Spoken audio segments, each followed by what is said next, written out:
तो dear friends, आप सबका एक बार फिर से बहुत बहुत स्वागत है बच्चों इस वीडियो में। तो देखिए, आज तो आप लोग का टूरिज्म एंड हॉस्पिटैलिटी का एग्जाम था। मुझे पूरा उम्मीद है कि बहुत ही अच्छा गया होगा।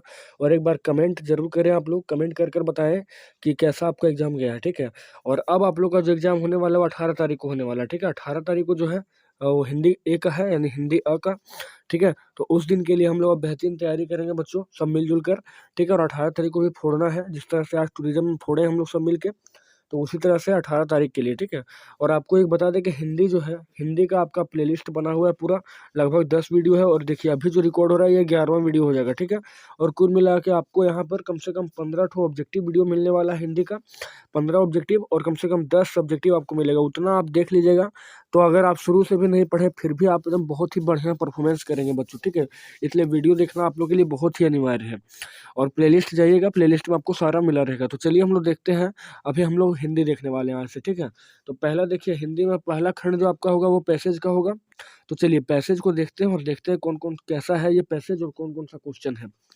देखिए, बोला गया है कि विद्यार्थी जीवन को मानव जीवन की रीढ़ की हड्डी कहें तो कोई अतिशयोक्ति नहीं होगी, ठीक है। यानी विद्यार्थी जीवन को मानव जीवन की रीढ़ की हड्डी अगर बोला जाए तो कोई भी अतिशयोक्ति नहीं होगा। विद्यार्थी काल में बालक में जो संस्कार अमिट रहते हैं, इसलिए इसी काल को आधारशिला कहा भी गया है। यानी विद्यार्थी काल में आप जो सीखते हैं वो आपको जीवन भर काम देता है।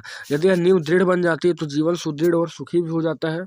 यदि इस काल में बालक कष्ट सहन कर लेता है तो उसका स्वास्थ्य भी सुंदर बनता है। यदि मन लगाकर अध्ययन कर लेता है तो उसे ज्ञान मिलता है और उनका मानसिक विकास होता है, ठीक है। मन लगाकर पढ़ाई करता है तो मानसिक विकास भी होता है। विद्यार्थी काल में जो बालक श्रम, अनुशासन, समय और एवं नियमन के साँचे में ढल जाता है, वो आदर्श विद्यार्थी बनकर सब नागरिक बन जाता है। उसको सब नागरिक बनने से कोई रोक नहीं सकता है। तो चलिए, अब ये पैसेज था और अब हम लोग देखते हैं क्वेश्चन क्या है। देखिए, क्वेश्चन हम लोग के सामने है कि किस समय को मानव जीवन की रीढ़ की हड्डी कहा जाता है। किस समय को?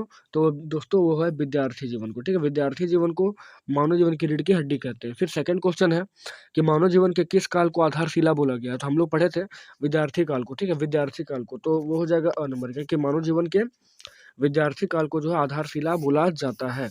आगे थर्ड नंबर है, कष्ट सहन करने से बालक का क्या सुंदर बनता है। तो चेहरा, घर, स्वास्थ्य या इनमें से कोई नहीं। तो इसका हो जाएगा कि कष्ट सहने से बालक का स्वास्थ्य जो है ज़्यादा बेहतर बनता है। फिर आगे चौथा क्वेश्चन है कि मन लगाकर अध्ययन करने से विद्यार्थी का कैसे विकास होता है। तो सामाजिक, मानसिक, पारिवारिक, सांस्कृतिक। तो पैसेज में साफ साफ लिखा गया है कि मन लगाकर पढ़ने से विद्यार्थी का मानसिक विकास हो जाता है। अब आगे देखिए, एक हमको एक काव्यांश दिया है और काव्यांश को ध्यान से पढ़कर आंसर लगाना है, ठीक है। बोला है, पथ भूल न जाना पथिक नहीं, पथ में कांटे तो होंगे ही, दुर्वा दल सरिता सर होंगे, सुंदर गिरी वन वापी होंगी, सुंदर सुंदर निर्झर होंगे, सुंदरता ही मृग तृष्णा में, पथ भूल न जाना पथिक कहीं, जब जीवन कठिन कर्म पगडंडी पर, राही का मन उन्मुख होगा, जब अपने सब मिट जाएंगे कर्तव्य मार्ग सन्मुख होगा, सब तब अपनी प्रथम विफलता में पथ भूल न जाना पाथिक कहीं, अपने भी विमुख पराये बन आंखों के सम्मुख आएंगे, पग पग पर घोर निराशा के काले बादल छाएंगे। मतलब एक पथिक के बारे में बोला गया है कि रास्ते में कांटे तो बहुत सारे आएंगे पर फिर भी आपको काम तो करना ही होगा, ठीक है। तो अब जो आपका ये था काव्यांश, ठीक है। काव्यांश तो हम लोग क्लियर कर लिए पढ़ के। अब देखते हैं क्वेश्चन क्या है। तो क्वेश्चन बोला है, राही एकाकीपन का अनुभव कब करता है। राही जो है वो एकाकीपन का अनुभव कब करता है, तो विफल होने पर, ठीक है, विफल होने पर। फिर नेक्स्ट है, कवि किस पथ को ना भूलने की बात कर रहा है। तो प्रेम पथ, कर्तव्य पथ, गिरी पथ या लक्ष्य पथ। तो कवि जो यहाँ पर कर्तव्य पथ को ना भूलने की बात करता है। फिर अगला सवाल है बच्चों कि कवि ने कांटे, ठीक है, कवि ने कांटे शब्द का प्रयोग किसके लिए किया है। बाधा के लिए, निराशा के लिए, खुशी के लिए या विफलता के लिए। तो कवि ने कांटे शब्द का प्रयोग जो किया है वो बाधा के लिए किया है।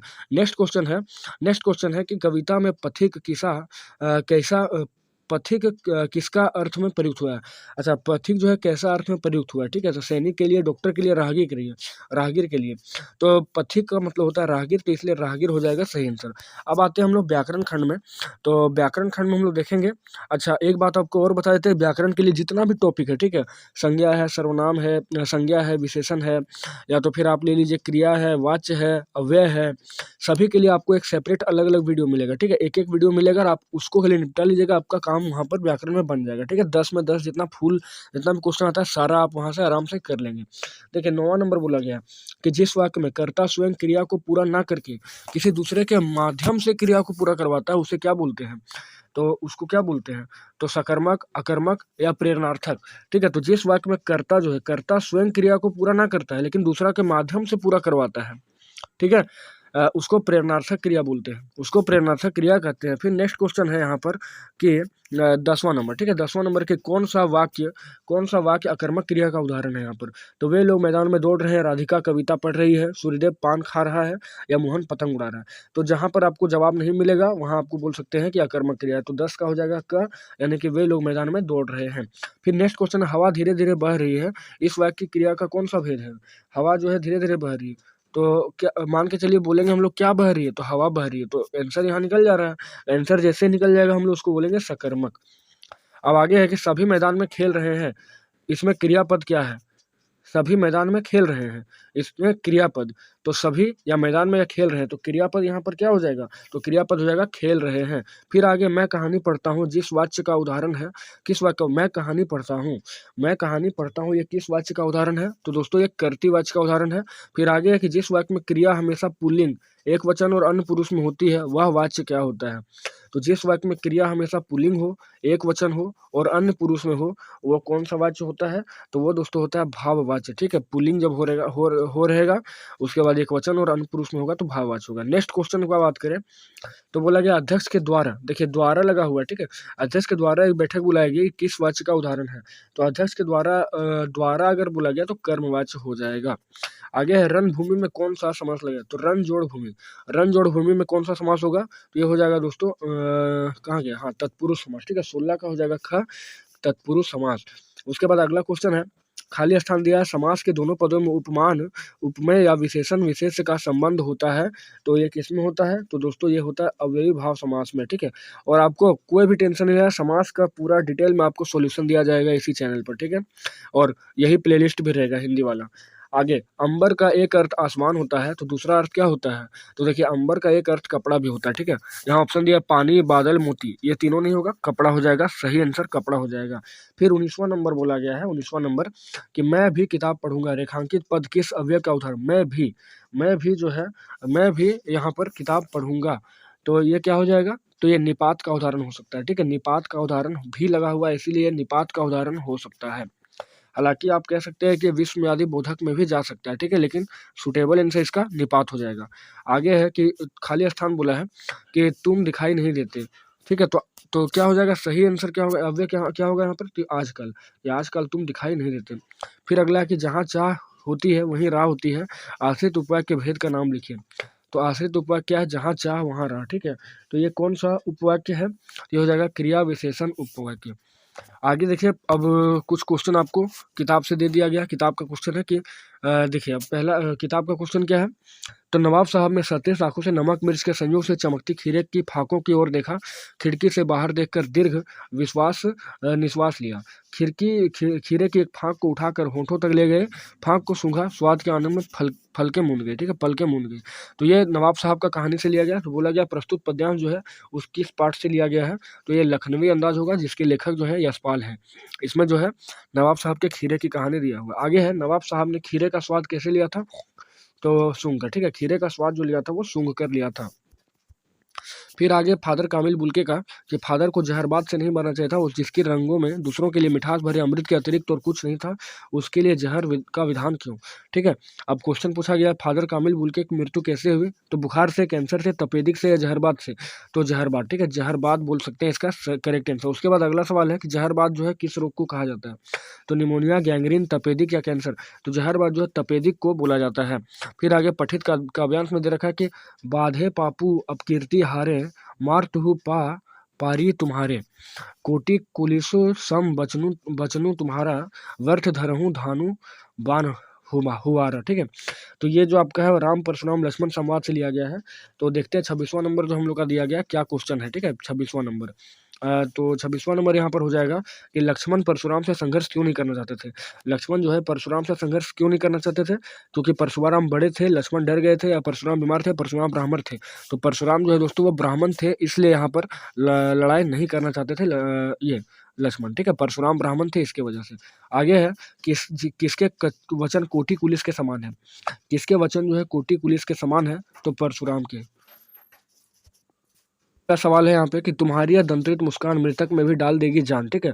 धूलि धूसर तुम्हारे ये गात छोड़कर तालाब मेरी झोपड़ी में खिल रहे जलजात, परस पाकर तुम्हारा ही प्राण पिघल कर जल बन गया होगा कठिन पाषाण। पाषाण मतलब पत्थर। छू गया तुमसे कि झरने लगे शेफालिंका के फूल, बांस था कि बबूल, ठीक है। तो ये आपका दंतरित मुस्कान से है। तो बोला गया है बोला गया है इसमें कि दंतुरित का शाब्दिक अर्थ क्या होता है? तो दांत, या टेढ़े मेढ़े दांत, या सीधा दांत, या बच्चों के नए नए दांत। तो दंतुरित का मतलब होता है बच्चों के नए नए दांत। फिर अगला सवाल है मृतक में जान डालने की शक्ति किसमें है? बच्चे में, बूढ़े में, बड़े में, बूढ़े में, या बच्चे के मुस्कान में? तो देखिए बच्चे के मुस्कान यहाँ पर है। बच्चे के मुस्कान जो होती है वो मृतक में जान भी डाल सकती है कहानी के हिसाब से। अगला अब देखिए यहाँ पर पाठ्यपुस्तक से कुछ सवाल है कि तुलसीदास ने भृगुकुल का ध्वज, ठीक है, भृगुकुल का ध्वज किसे कहा था? तो भृगुकुल का ध्वज जो कहा था वो श्री राम को, ठीक है। श्री राम को भृगुकुल का ध्वज कहा गया था। नेक्स्ट है उत्साह कविता में किसे संबोधित किया गया है? उत्साह कविता में जनमानस को, बादल को, किसान को, स्वतंत्रता सेनानी को। तो उत्साह कविता जो है उसमें जनमानस को जो है उस वही संबोधित किया गया। फिर आगे है अट नहीं रही कविता में किस ऋतु का वर्णन हुआ है? तो वसंत ऋतु। अगला है कवि किसे धन्य बोला है? तो शिशु को, माँ को, शिशु और उसकी माँ को, शिशु की मुस्कान को।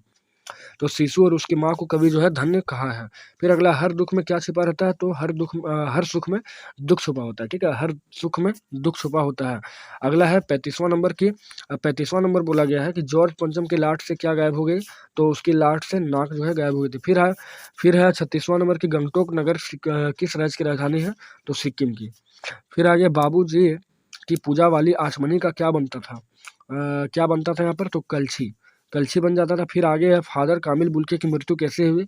तो अभी पहले भी एक क्वेश्चन था जहरबाद से। और नेक्स्ट है बाल गोविंद भगत जो है वो क्या थे? बाल गोविंद भगत जो यहाँ पर क्या थे, ठीक है, बाल गोविंद भगत। तो बाल गोविंद भगत जो थे वो साधु थे, साधु कहलाते थे। नेक्स्ट है अंतिम सवाल इस वीडियो का कि बिस्मिल्लाह खान के पिताजी कहाँ शहनाई बजाते थे? तो मंदिर में, ठीक है। तो इस प्रकार हम लोग कुछ इंपॉर्टेंट सवाल देखे हैं हिंदी का, जो आपके आने वाले एग्जाम 18 तारीख के लिए बहुत ही इंपॉर्टेंट होगा, ठीक है। और अभी आपको एक से एक वीडियो मिलेगा हिंदी का, सब्जेक्टिव भी मिलेगा, प्लस व्याकरण के जितने भी चीज़ है, आपको पैसेज का भी कुछ जानकारी दिया जाएगा। उसके बाद आप विज्ञापन लेखन, पत्र लेखन, और आपको फिर यहाँ निबंध के बारे में भी बताया जाएगा। तो जितने भी टॉपिक हिंदी में है सभी का डिटेल में आपको सोल्यूशन मिलेगा इस चैनल पर। इसलिए हमारे चैनल को जरूर सब्सक्राइब करें और ज़्यादा से ज़्यादा शेयर करें दोस्तों। और आपको पहले ही बताया कि व्याकरण का एक सेपरेट आपको वीडियो मिलेगा, सेपरेट लिस्ट मिलेगा हर वीडियो में, ठीक है। हर टॉपिक को डिटेल से एक्सप्लेन करके सॉल्व किया जाएगा। तो चलिए मिलते हैं आपसे एक नेक्स्ट वीडियो में।